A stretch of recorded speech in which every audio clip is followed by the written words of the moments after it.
வணக்கம். நான் Vijayakumar. ABN films YouTube channel மூலமாக பிறப்பும் சிறப்பும் நிகழ்ச்சியில் மீண்டும் உங்களை சந்திப்பதில் மிக்க மகிழ்ச்சி. இன்றைய பிறப்பும் சிறப்பும் நிகழ்ச்சியில் நாம் பார்க்க போகின்ற திரைப்பட பிரபலம் யாருன்னு பார்த்தீங்கன்னாக்கா, திரு சத்யராஜ் அவர்கள். புரட்சி தமிழன் சத்யராஜ் அவர்கள். இவர் புரட்சி தமிழன் மட்டும் கிடையாது. இப்ப சமீப காலமா இவர் கட்டப்பன் சத்யராஜ் என்றும் அழைக்கிறார். சத்யராஜ்னு சொன்னாலே எல்லாருக்குமே தெரியும். ஒரு நக்கல், நையாண்டி போன்ற வசனங்களால் பிரபலமானவர்.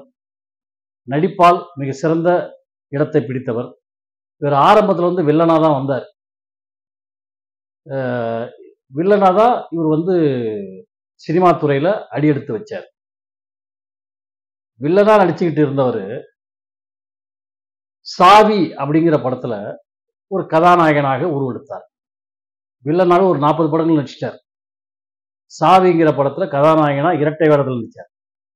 அந்த படம் நல்லா வெற்றி பெற்றது. அதுக்கப்புறம் பார்த்தீங்கன்னா பாரதி ராஜா அவர்கள் இவர் நக்கல் நையாண்டி செய்யக்கூடிய ஒரு கதாபாத்திரமாக நடித்துக் கொண்டிருந்தவரை ஒரு ரவுடி என்று போர்வையில் காட்டி, பிறகு அவரை சாதுவான ஒரு மனிதராக காட்டி, சத்யராஜனுடைய எந்த விதமான தனித்துவமும் இல்லாமல் ஒரு படத்தை உருவாக்கினார். அதுதான் கடலோர கவிதைகள். அந்த படத்துல சத்யராஜ் தன்னுடைய எந்த தனித்துவத்தையும் காட்டாமல் மிக சிறப்பான முறையில் நடிச்சிருப்பார். அதுக்கு முன்னால் அவர் வில்லனா நடிக்கும் போதெல்லாம் தன்னை தனியாக காட்டிக்கொள்ள வேண்டும் என்பதற்காக வசனங்களின் உச்சரிப்பிலே வித்தியாசத்தை காட்டினார். விக்ரம் அப்படிங்கிற படத்துல தகடு தகடு அப்படிங்கிற ஒரு வார்த்தை யூஸ் பண்ணாரு. அதுக்கப்புறம் என் கேரக்டரையே புரிஞ்சிக்க மாட்டேங்கிறீங்க அப்படிங்கிற ஒரு வார்த்தை யூஸ் பண்ணாரு. என்னம்மா கண்ணு சௌக்கியமா அப்படிங்கிற ஒரு கேரக்டர். இப்படி வசனங்களால், அதன் உச்சரிப்பால் தன்னை தனிமையாக மக்களிடம் பதிவு செய்து கொண்டவர் சத்யராஜ் அவர்கள்.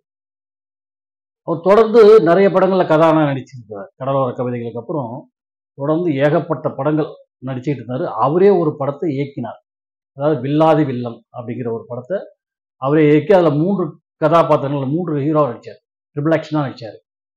அந்த படமும் ஓரளவுக்கு நல்லா போச்சு. ஆனால் அவர் எதிர்பார்த்த அளவுக்கு வெற்றி கிடைக்காததால அடுத்து அவர் இயக்குவதை நிறுத்தி கொண்டார். அதன் பிறகு அவருடைய மகனுக்காக லீ, நாய்கள் ஜாக்கிரதை போன்ற படங்களை எல்லாம் தயாரித்தார். இப்படி சினிமாவில் கதாநாயகன், வில்லன், அப்புறம் குணச்சித்திர வேடங்கள் என்று நிறைய படங்கள் நடிச்சிட்டு இருந்தார். இது ஒரு பெரிய வித்தியாசம் என்ன தெரியுங்களா? மற்ற நடிகர்களுக்கும் இவருக்கும் உள்ள ஒரு வித்தியாசம் கேட்டீங்க. மிஸ்டர் பாரத் அப்படின்னு ஒரு படம். அதில் ரஜினிகாந்துக்கு அப்பாவா சத்யராஜ் நடிக்கிறார். அந்த படம் நடிக்கும் பொழுது சத்யராஜின் வயது 31, ரஜினிகாந்தின் வயது 35. 35 வயது உள்ள கதாநாயகனுக்கு 31 வயது உள்ள சத்யராஜ் அப்பாவாக நடித்திருக்கிறார். அப்போ அந்த கதாபாத்திரத்தை தேர்வு செய்வதிலும் அதன் மீது உடன்பாடு கொள்வதிலும் முக்கியத்துவம் கொடுத்த சத்யராஜ் அவர்கள் மற்றவற்றை பற்றி யோசிப்பதில்லை என்பது இதன் மூலம் தெரிகிறது. இவர் ஒரு எம்ஜிஆருடைய தீவிர பக்தராக இருந்தார், தீவிர ரசிகர். இன்னைக்கு அப்படிதான். அவர் எம்ஜிஆருடைய தீவிர ரசிகர். எம்ஜிஆர் கிட்ட போயிட்டு அவர்களுடைய ஞாபகார்த்தமா தனக்கு ஒன்று வேணும்னு சொல்லிட்டு அவருடைய கரலாக்கட்டையை கேட்டு வாங்கினார். இன்னமும் அவர் வீட்டில் எம்ஜிஆர் கொடுத்த அந்த கரலாக்கட்டையை வச்சு பாதுகாத்துக்கிட்டு வராரு. அதையும் ஒரு தெய்வமாக வணங்கி கொண்டு வருகிறார். எம்ஜிஆர் மீது பற்றுதல் உள்ளவர் எல்லாம் சரிதான்.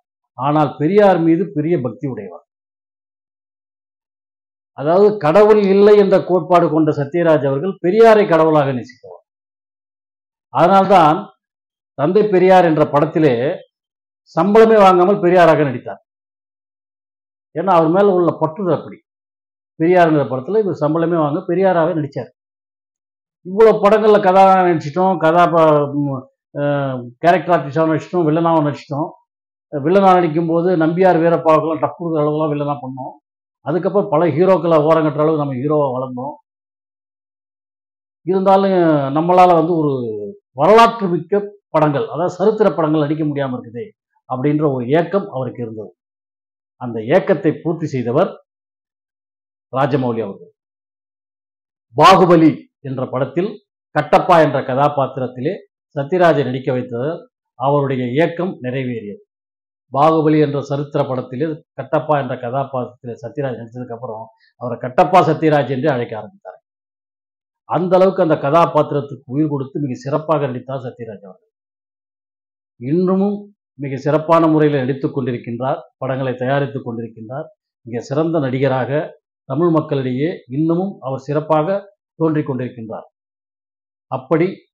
அப்படிப்பட்ட இந்த சத்யராஜ் அவர்கள் அக்டோபர் மாதம் 3ஆம் தேதி கோயம்புத்தூரிலே பிறந்தார்.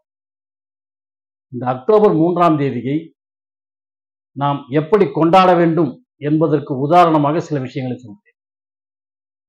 அமாவாசை என்ற கதாபாத்திரத்திலே அமைதிப்படை என்ற ஒரு படத்திலே நடித்தார். அதுல பார்த்தீங்கன்னா அப்படி ஒரு நக்கல் நையாண்டியோடு பண்ணியிருப்பார். இவர் நடித்த ராஜராஜ சோழன் எம்எல்ஏ அப்படிங்கிற படம் மிக சிறப்பான முறையில் நையாண்டிகள் அதிகம் உள்ளது. நடிகன் அப்படிங்கிற படத்தில் நையாண்டித்தனம் அதிகமாகும்.